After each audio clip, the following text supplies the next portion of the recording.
Alright, what the fuck is up YouTube, Epic here, and honestly, I wasn't even going to make this video. I've just come back off of my 3-day bender in which I've been boozing it up in celebration of the Metal Messiah returning to Borderlands 3. As you can see, I've been dressing up my Zane so that I look exactly like Wilhelm, and I know you're probably thinking, Epic, that looks nothing like Wilhelm, but once I get my shoulder cannon and Wolf and Saint back, we'll be all Gucci. Anyway, the reason why I'm making this video is to follow up on a video I made a few months ago where I talk about a method called Shockstealing. However, it's no longer known as Shockstealing and is now known as Shockfleeting, which is an even more powerful interaction, so that's what we're talking about today. I'm going to be talking about the new and improved method of Shockfleeting and why it's so powerful, because I know there's still a lot of people in the dark, and I'm also going to talk about some other methods of being able to get this interaction because there's some that I found out about. So what is Shockfleeting? Well, Shockfleeting, to be precise, first has to tie from Shockstealing, which is the interaction of the Transformer and any shock weapon, in which the Transformer will absorb that shock damage and turn it into shield. So for example, as you will see, I have a shock backburner on right now, and I'm going to shoot the floor, and because I have the Transformer on, I'm going to take no damage from the shock damage.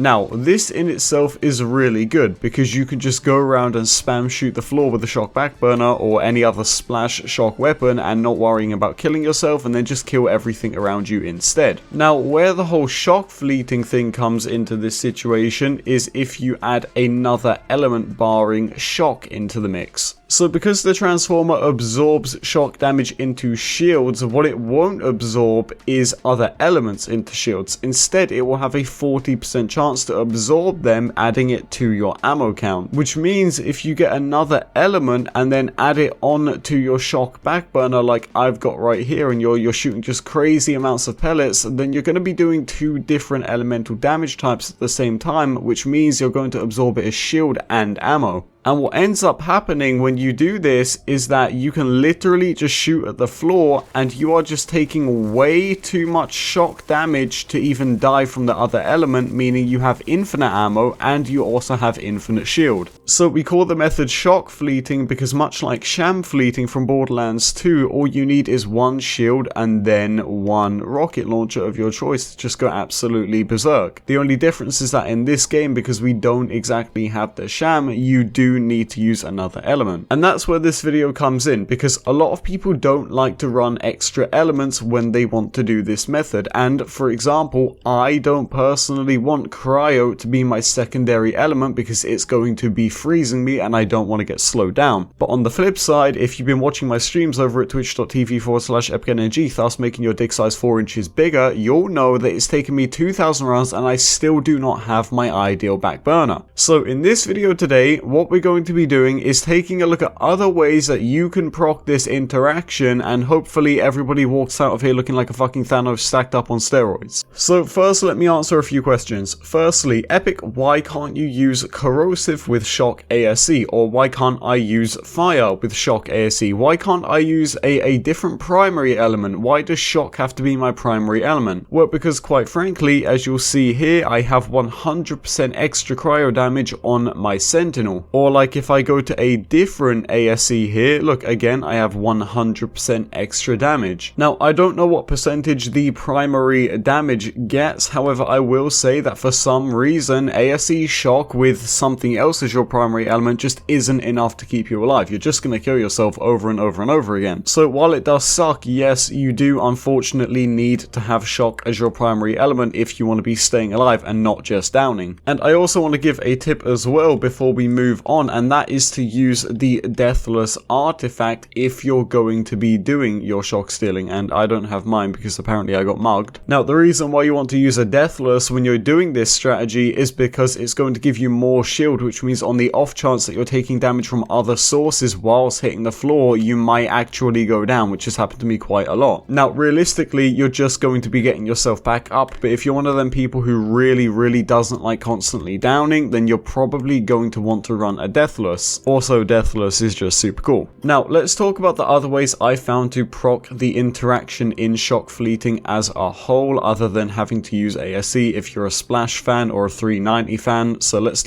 look at the other methods. So the first method was actually brought to my attention by someone called Kissat0 or Kissat0 on Twitch. I'm sorry if I'm messing your name up, but their suggestion was to use Trick of the Light because apparently it gives you some kind of weird interaction. So sadly, this method only works on Zane, but it does make it so that Zane deals bonus cryo damage to enemies that aren't targeting him. But according to Kissat, you only need 1 point into this skill. However, of course, we're going to do 3 because I've just got like an example to show you guys here. But basically, according to them, this interaction is really bugged, and no matter what, you're always going to deal that bonus cryo damage. So let's just test it out on these skags here and just see if it actually works or not.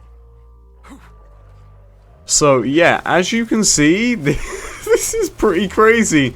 So even though I am pretty much targeting the skags, I am literally getting my shield back and keeping my ammo up. That's really crazy, dude. Let me just run away and then see if perhaps we're still gonna get that to happen. So now I'm not near anything. I'm pretty much just on my own. So I'm gonna shoot the floor and yeah, it literally works. That is really crazy. Okay, solid method there. Really solid method. So here's the thing. For me personally, I don't like cryo as my secondary element. I don't like getting frozen. Now, if you are a Zane player, you can use an anti-freeze. It's not really for me personally, and I don't really like having cryo freezing me all the time. It's just not for me. However, if you do like cryo as one of the elements hitting you and you spec into Trick of the Light, this is a solid method that really frees up an anointment slot on your back burner. But I think that does it for Zane. Let's go on to other characters and show off some of the other interactions you can get on them. So now we are here in the droughts again on Pandora, but this time we're on Moze, and I want to show you guys something really interesting. So you might think this is really easy, just spec into fire in the skag den and boom, bonus incendiary damage, and yeah, there you go. But surprisingly, as you'll see here, even though we've got the Deathless and we've got our transformer and fire in the skag den and our back burner, when we hit the floor, while we do get our shield back, we don't get any ammo. Now honestly, I'm not entirely sure why this is. If anyone knows,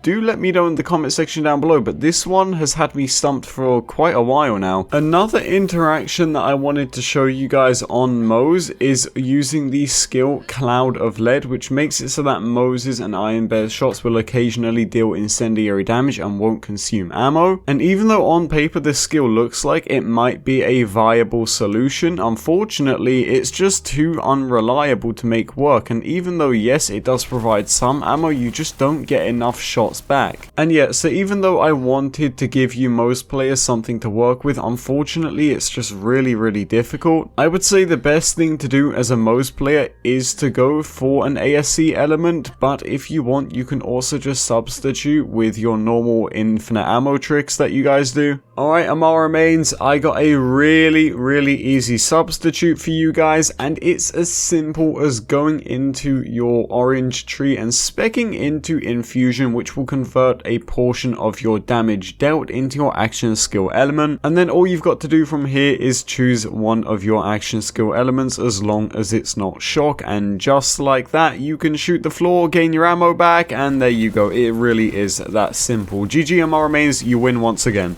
So for you Flak mains, unfortunately I thought the only way that you would be able to proc this was by using Gamma Burst, but it doesn't even seem like that works. I'm trying to use it, but as you can see it's just doing nothing. So sadly, if you're a Flak main, you might just have to get your ASE element. I really don't think there's any other way of doing this on Flak until the new skill trees come out, then maybe something, but genuinely I don't think there's a way to do this as Flak with your skill tree. If you guys know a method, do let me know in the comment section, but I've been testing and I can't really find anything. But boys and girls, that is going going to do it for this video. This is a somewhat in-depth guide on shock fleeting. I hope it helped you all out, and trust me, if you use this right, it is the most powerful interaction in the game right now. But anyway guys, thank you so much for watching this video. I do hope you enjoyed it, and I do hope it helped you out. If you want to sub, feel free to do so. We're coming up on 20k, which is just an absolute crazy number to hit. My dick is harder than a fucking Guardian takedown on release day. It's just absolutely crazy to think about. But yeah, thank you guys so much for all the support you give me. I really appreciate it. And on that note,